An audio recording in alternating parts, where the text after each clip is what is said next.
आदरणीय सभापति जी, राष्ट्रपति जी के अभिभाषण पर धन्यवाद देने के लिए मैं भी इस चर्चा में शामिल हुआ हूं। राष्ट्रपति महोदया के भाषण में देशवासियों के लिए प्रेरणा भी थी, प्रोत्साहन भी था और एक प्रकार से सत्य मार्ग को पुरस्कृत भी किया गया था। आदरणीय सभापति जी, पिछले 2-2.5 दिन में इस चर्चा में करीब 70 माननीय सांसदों ने अपने विचार रखे हैं। इस चर्चा को समृद्ध बनाने के लिए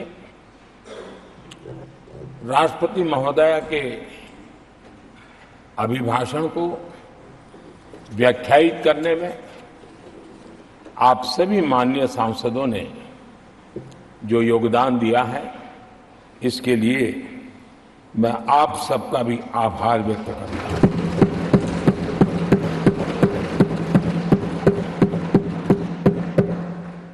आदरणीय सभापति जी, भारत की आजादी के इतिहास में हमारी संसदीय लोकतांत्रिक यात्रा में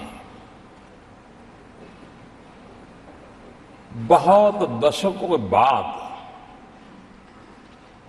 देश की जनता ने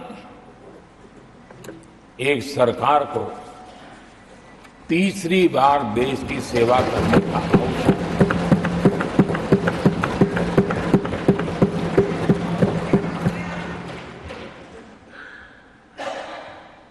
60 साल के बाद ये हुआ है कि 10 साल के बाद कोई एक सरकार फिर से उसकी वापसी हुई है। और मैं जानता हूं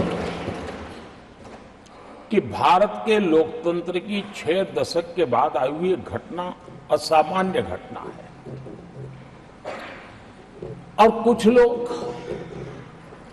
जानबूझ करके उससे अपना मुंह फेर करके बैठे रहे। कुछ लोगों को समझ नहीं आया और जिनको समझ आया उन्होंने हो हल्ला उस दिशा में किया कि ताकि देश की जनता की इस विवेक बुद्धि पर, देश की जनता के इस महत्वपूर्ण निर्णय पर कैसे छाया कर दी जाए, कैसे उसको ब्लैकआउट किया जाए, इसकी कोशिश हुई। लेकिन मैं पिछले 2 दिन से देख रहा हूं कि आखिर तक पराजय भी स्वीकार हो रहा है और दबे मन से, कम मन से विजय भी स्वीकार हो रहा है।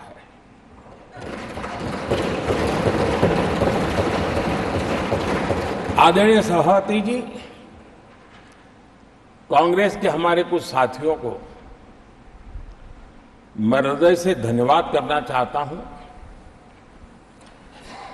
क्योंकि नतीजे आए तब से हमारे एक साथी की तरफ से मैं देख रहा था, उनकी पार्टी उनको समर्थन तो नहीं कर रहे थे, लेकिन अकेले झंडा लेकर दौड़ रहे थे।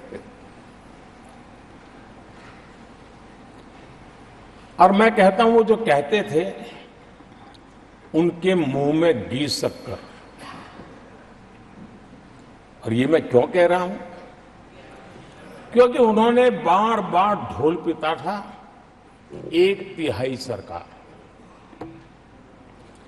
इससे बड़ा सत्य क्या हो सकता है कि हमारे 10 साल हुए हैं, 20 और बाकी है, 1/3 हुआ है। घायल हुआ है 2/3 पार्टी, और इसलिए उनकी इस भविष्यवाणी को लिए मैं उनके मुंह में घी सकता हूं।